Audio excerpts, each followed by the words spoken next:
Think insurance is boring? Think again. Many experts say that insurance is the most powerful industry on the planet. So join us and discover why the Quoters Cast is making insurance super cool.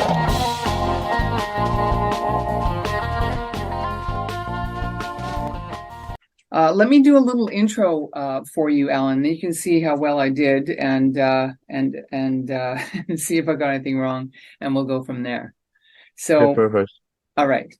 So, this is Allan Khazak, and you are the founder of VroomMediaGroup that you started in 2019, and you were born to an immigrant family in Canada, and you're also a graduate of Schulich School of Business at York University in Toronto.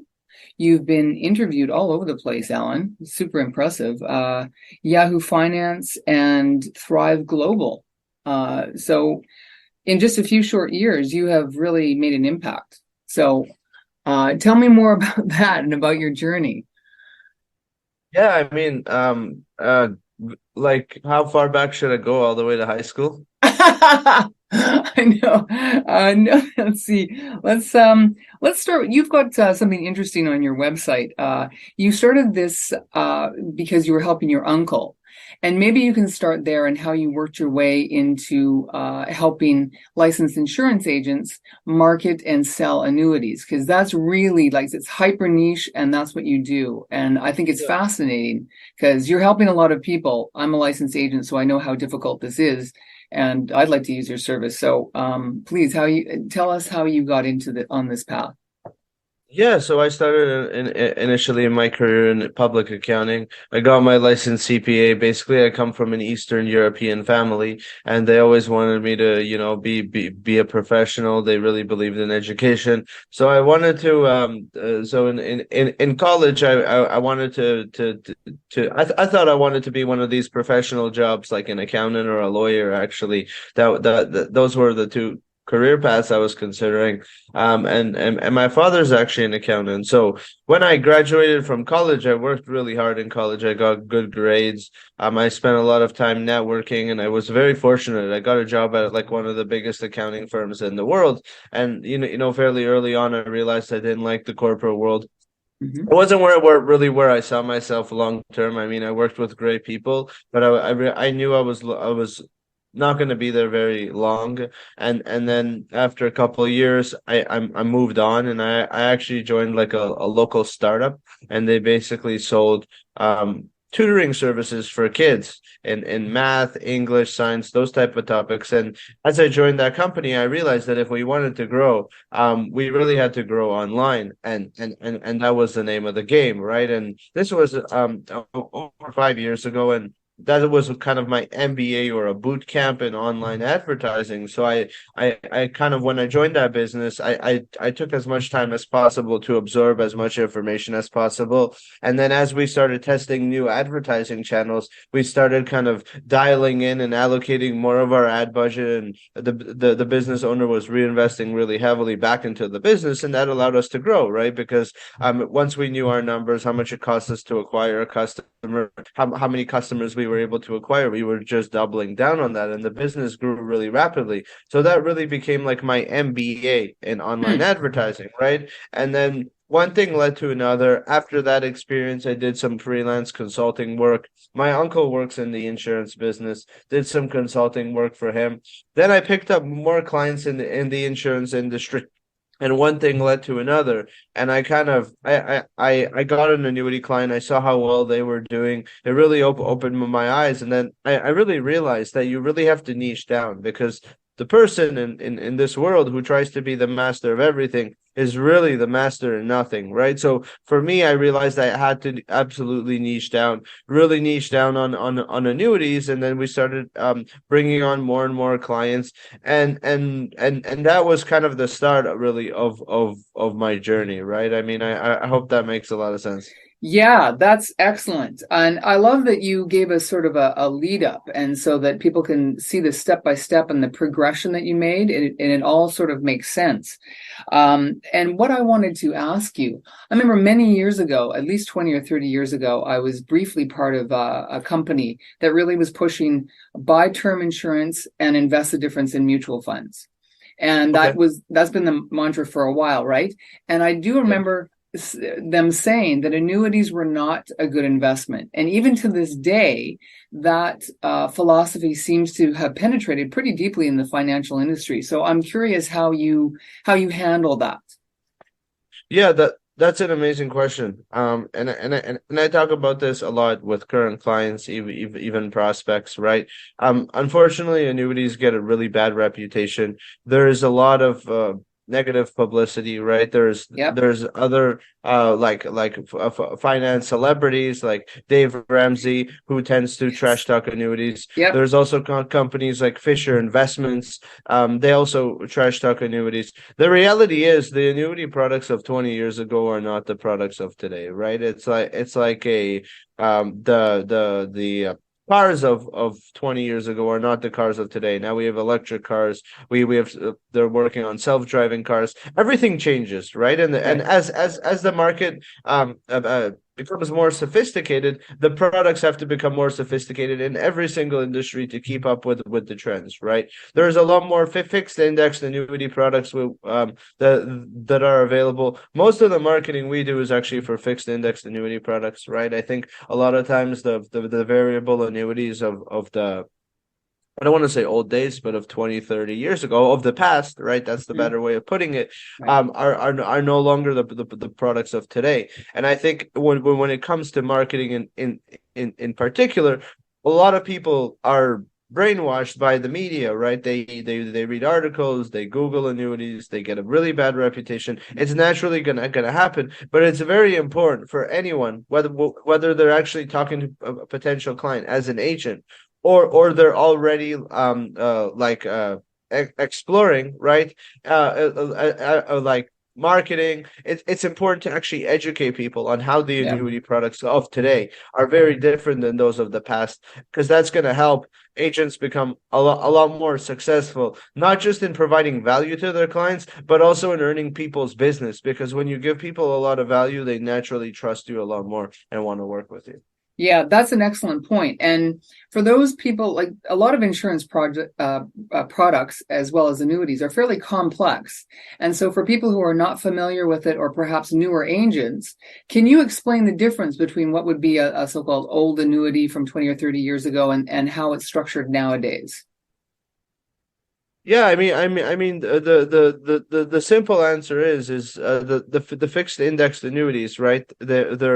They're kind of they limit people's debt downside, and they really give them the opportunity to participate in overall market upside and different like trends, right? So with what's going on right now, with the stock market volatility, the uncertainty, people want to mitigate their risk, mitigate their exposure, right? And in any person's retirement portfolio, no matter how big or small, you want to have a portion that's allocated to save money, because you never know how the market is going to perform, and the market averages out over time, right? With that being said, in the last 2 3 years, it was overall a very strong market, and until maybe 6 or 12 months ago, right? Like overall during the pandemic, the stock market did better than ever before. And naturally, when things are really good, there's going to be a correction, right? Right. So and a lot of times when it even comes to these potential clients, people in their who are 63, 64, they can't afford to lose 20 or 30% in their retirement portfolio because they just don't have that runway, right? Right. So a lot of these products, they give people that protection and that insulation. And I'm not saying they need to put all their money in an annuity, because Right. they might need to tie up that money for 5 or 10 years or whatever that time period is. But at the same time, the real benefit is that they're actually going to protect their money. And a lot of times, if people have three, five, 700,000 set aside for retirement, they don't need that money right now. They're still working their job for another 2, 3, 5 years. So, a lot of times those annuities and the big contrast is, oh, I'm going to tie up my money. But if you don't need the money for another 5 years because you're only going to retire in 5 years, you're way better off putting it there because you're going to get protection, you're going to get growth, you're going to mitigate the downside. So I mean, I hope that really kind of gives you some perspective. Yeah, that's excellent. That's great. And now let's get into exactly what you do with Vroom Media, because you seem to have really nailed the pain points for insurance agents, like the endless prospecting and trying to get people into that pipeline so that you have opportunities to continue to speak to someone, because this is not an impulse buy, these type of products. So take us through the process. If somebody as an insurance agent gets into your pipeline, how does that work for them? How does that work if they choose to work with us? Yes, yes. Yeah, so what we do, we really focus on fixed indexed annuity marketing. Like I kind of mentioned, I'm not a big fan personally of the variable annuity products. But with that being said, what we do is we do online advertising, typically through paid social channels, for our clients. So what the reality is, right?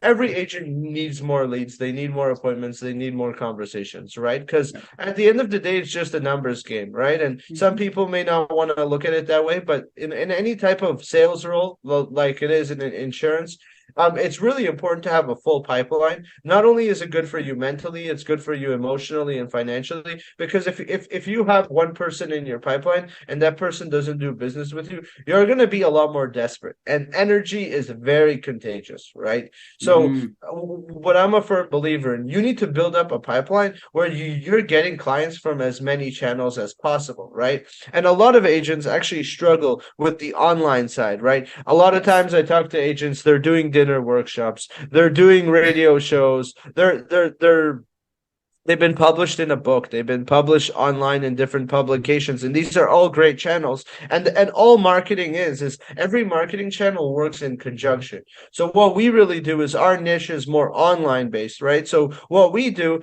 and a lot of times I find that a lot of agents, they actually not only struggle in front of getting in front of new people, which is where we come in, but they also struggle to get in front of their existing customers and keep reminding them. Because if you can really build a long-term relationship with your clients, they're going to send you more referrals, they're going to do more business with you, they're going to trust you more. It's only going to create a win-win, right? And at the end of the day, right? So I think a lot of times they struggle with getting in front of their current customers, but they also struggle in front of getting in front of new people who they've never met, spoken to before. And that's really where we come in. We run ads targeting people who do not know, like, or trust these agents. We help them get in front of them. And like I mentioned, I'm a big believer in education when it comes to both annuity sales and annuity marketing. So that's kind of an element that we want to integrate into our marketing, because at the end of the day, people don't have misconceptions. They have cognitive biases about annuities, and we want to make sure in our marketing we're addressing a lot of those points. I hope this is helpful. Yeah, that's excellent. So it sounds to me like you might help agents maybe create webinars and email lists, newsletters. Is that the kind of thing that you do? We don't really do webinars. Okay. We've tried webinars. They haven't been as effective. What we do is just mostly paid ads. We take people through what we call as a funnel, which really a funnel is a series of steps that you want to take people through to get to their desired outcome. So we want to take them through a series of hoops and hurdles. The reason being is the more hoops and hurdles people go through, naturally, the more qualified or receptive they are to a conversation, right? And a lot of times I'll talk to agents, and in the marketing, they're giving people a free guide, a free report, promising people the moon. Naturally, that attracts a lot of tire kickers, price shoppers, all of that. So we want to avoid all of that, because we only want to work or help agents work with more serious folks. That's why in our funnels, we want to make sure they're robust enough to really weed out a big chunk of those people, because I'm sure you get it. No marketing process is perfect, but at the end of the day, like, time is the most valuable asset for a lot of agents, and we want to make sure that they're using their time wisely so that they can be as effective and as profitable as possible. Well, that's excellent, Alan. And I want to dig down a little more on the specifics because a lot of what you mentioned, I mean, I've had my own websites for a while, although I'm a fairly new agent. And so I'm trying to sort of transition my digital skills into attracting clients for insurance. But it sounds to me like you might be doing something a little bit different and more cutting edge. And can you sort of drill down a little bit more with that so we can because a lot of what you mentioned, people are thinking, well, yeah, I do that. What else? Now it's not working. What else can I do online? Yeah, I mean, there's a lot people can do, right? I'm a firm believer that if you look at marketing as one-sided, you're looking at it wrong. Like you really, the more marketing channels you have, the less dependent is your business on any one channel, and it's only going to help, right? So, Right. like in terms of what we do is very specific in terms of running ads, getting in front of a new type of demographic. If a new agent or even an established agent is doing some type of advertising and it's not working for them, I always tell people what is the root cause of the problem, right? Right. And there's two things. Either they're not getting enough appointments, right? Right. And I always believe a good benchmark is if you're not converting 20% of your initial first appointments into clients, there's probably some type of breakdown in the sales process, right? So if someone's only getting 5 people on the calendar every month, and they can convert at 20%, which is an average rate that people should strive for, then they're not actually getting enough at bats, because you should be doing. I talk to agents that get 5 appointments a day. I talk to agents that get 10 appointments a day all the time, right? So if they're only getting 5 appointments a month and they want to beat their head and say this marketing channel isn't working, you need to double down more on that channel. And if you can't, you need to look at other channels, right? And that's why in any successful agent's marketing arsenal, they do have multiple prospecting channels, right?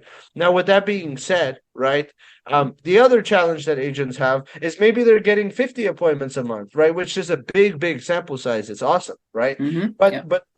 But they're only converting 2 out of those 50. So in those instances, a lot of people need to set their ego aside, because unfortunately, a lot of people in this industry have really big egos, and the egos are very toxic.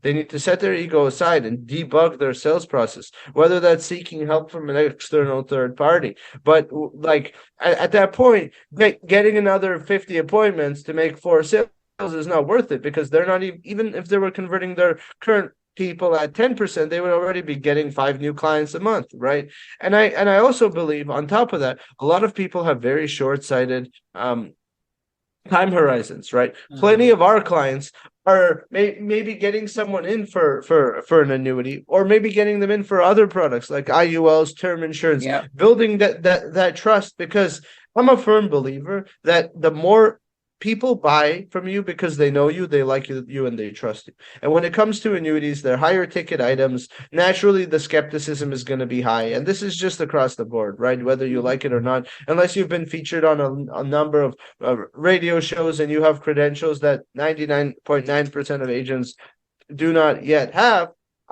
The reality is you need to really work hard to earn people's trust. That's why they're going to work with you, right? So the best way to earn trust is do some smaller business with them. Give them value, right? So sometimes if you're like one of our clients, he's absolutely crushing it on the annuity front. But not only that, he's been able to help people get into IULs, get into final expense, term, all these products, because he's able to uncover those opportunities by asking the right questions. So even if there is not an opportunity for annuities, a lot of agents are just looking for that one thing. They're looking for that quick buck, and they just want to earn that business right away. But the more you can lengthen your time horizon, the more successful you will be, because you're really able to build relationships with people. You're really able to give them value. You're going to get a lot more referrals down the road, because people are enjoying the experience that they're getting with you. So I think these are all things that I think agents will really need to look at, and a lot of them oversee, if that makes sense. That's excellent. That's a great explanation. And, I noticed on your website, and I think you're doing something that most other sort of lead gen type of sites for insurance are not doing. You have a button specifically that says claim your area. And that's something that insurance agents, when they buy leads, they're wondering how many times these names have been sold. And I think you're doing something very clever. So can you sort of take us through that on how you sort of control that and keep, so that it doesn't get flooded and agents get these watered down leads? Yeah, for sure. It's a huge problem. Yeah. When it comes to this industry, one problem is shared leads, right? Yeah. That it's one of the biggest problems, right? And I've noticed this, right? Because a lot of these companies, they're going to send the same lead to 3, 5, 7 agents, and at that point, when multiple people are competing for the same client, it's a race to the bottom because they're going to go with the person who gives them the best sounding product that's actually the worst for them. It's the reality because a lot of people, they think very short term, right? A lot of people want what sounds the best, and it's actually usually the worst. Like the only place you find free cheese is in a mousetrap at the end of the day. So it's just the reality, right? So and what a lot of these platforms companies do is they'll have one website. When people submit an application on that website, they then send it to 3 or 5 people. So we actually set up custom funnels for every single one of our clients. So we're running them from completely different websites, completely different markets, right? In order to maintain exclusivity for our clients, which is what's allowed our clients to actually do very well, and lead to a lot of referrals even from our clients coming to us, is Right. because we're actually we want to provide that good experience, right? And that by having custom funnels for everyone and marketing in different markets for everyone, maintaining that exclusivity, we've really been able to kind of maintain that exclusivity for our clients. Wow, that's outstanding. That's really excellent. I love that. So it sounds like you've got a very good system in place. And so now it makes me think this might be exceptionally pricey. So how does your pricing work for individual agents?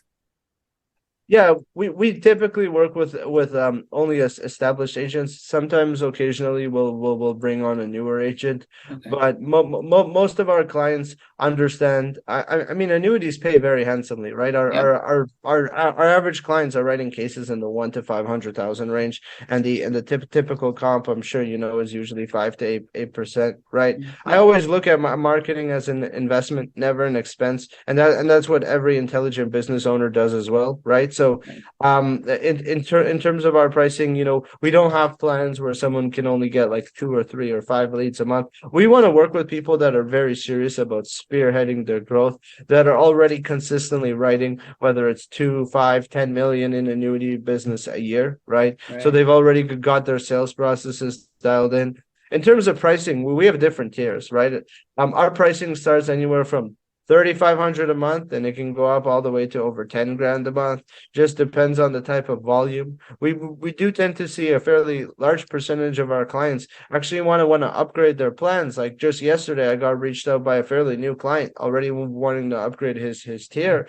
And I tell people start small, and then you can expand there. Get your first couple cases around your belt. Get your feet wet. And the reality is, with marketing, it only gets better over time because the more and more you do, the more practice you get, the more you're able to hone in on your sales processes, make them better. And that's actually another thing that we help agents with. So not only do we get them leads, we actually help them with weekly sales training calls so that they're getting a lot more value from working with us because they're able to convert their leads at a higher rate. They're way more profitable working with us if they're actually putting in the work, and they're able to utilize a lot of these tactics for some of the other marketing they're doing as well, right? Because it's all the same. You should have a fairly consistent sales process. Oh, that's excellent. So do you ever work with smaller independent agencies and not just individual agents? We have all kinds of clients, people with all sorts of marketing budgets. We do work with some agencies. We work with some clients. It really varies, right? So for us, it's about bringing on the right type of clients. I think the people who do well with us have a good positive attitude. They understand it's a process. Right. They're willing to put in the work. The people I hate working with are people with big egos who think they know it all, think the whole world revolves around them, Right. and so sometimes I'll hop on calls with potential clients, and they think they know it all. They think they're the best. They think the whole world revolves around them, and I really hate working with those type of people. They're toxic. They usually don't do well. Their ego gets in their way a lot, right? And I'm sure they know who they are, but so sometimes they don't. But it's I think the ego can destroy people, and it's very important to remain down to earth. At the end of the day, for us, it's about working with clients that we enjoy working with.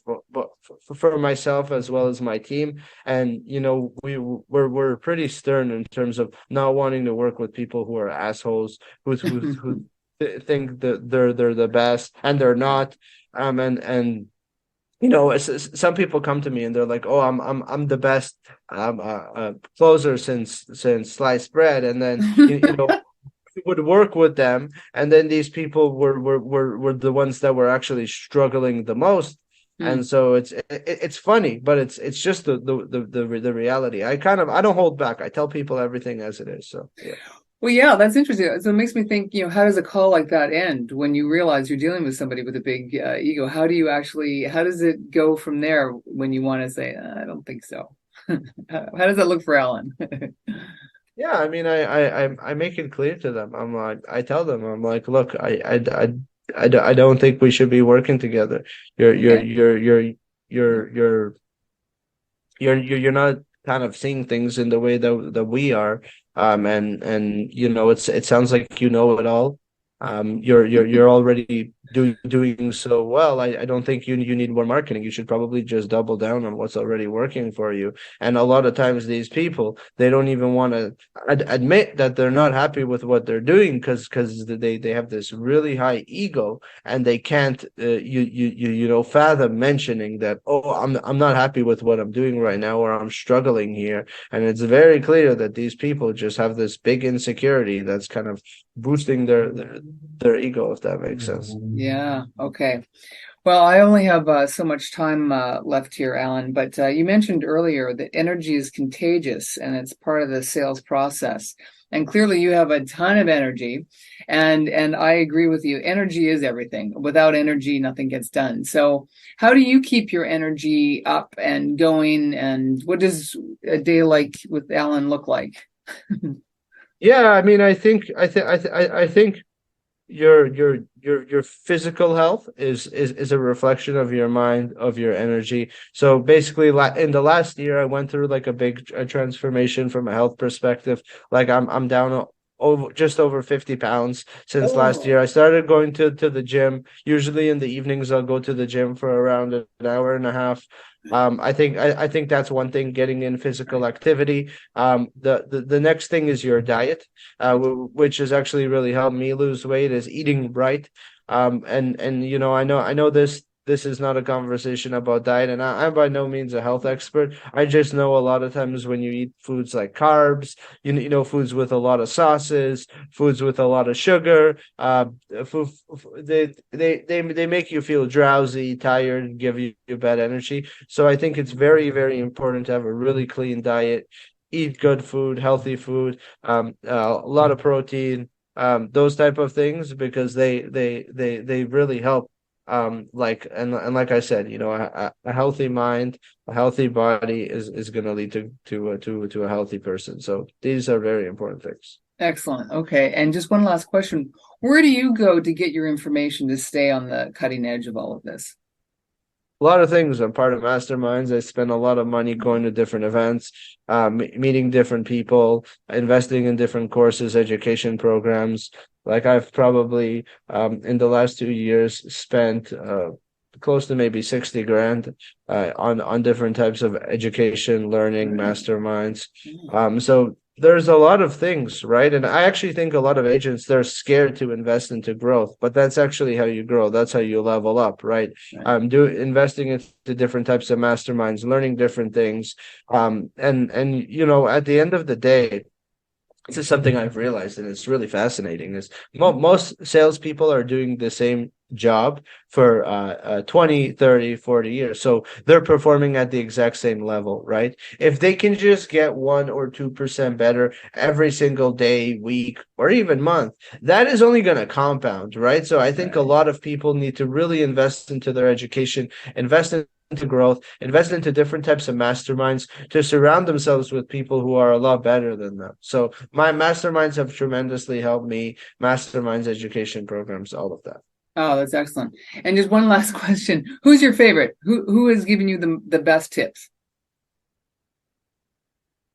I don't have a favorite. And it's not the answer you wanted. I That's think okay. there's different tips for everything, right? There's different tips for sales. There's different tips for marketing. There's different tips for building a business, for leading an organization, right? So, and as we grow, I have to become a different person to lead a team. Right now, we're a team of 8. We'll definitely grow a lot more by the end of this year. So it's important to level up in all these areas, right? How to manage a team, how to lead people, how to motivate people internally to work harder, etc. Uh, There, that's there's a lot of dimensions. It's not one sided. no, that's great. That's a great answer, Alan. So, well, thank you. I'm going to have to leave it here, but I would love to revisit this in the future, and I will probably be using your services at some point. You just sound like you provide a lot of value to agents. So, thank you for the work that you're doing, and thank you so much for being here and spending time with Yeah, me. thank you for your time. Really enjoyed it. Thank you Terrific. so much. All right, thanks, Alan. Have a great day.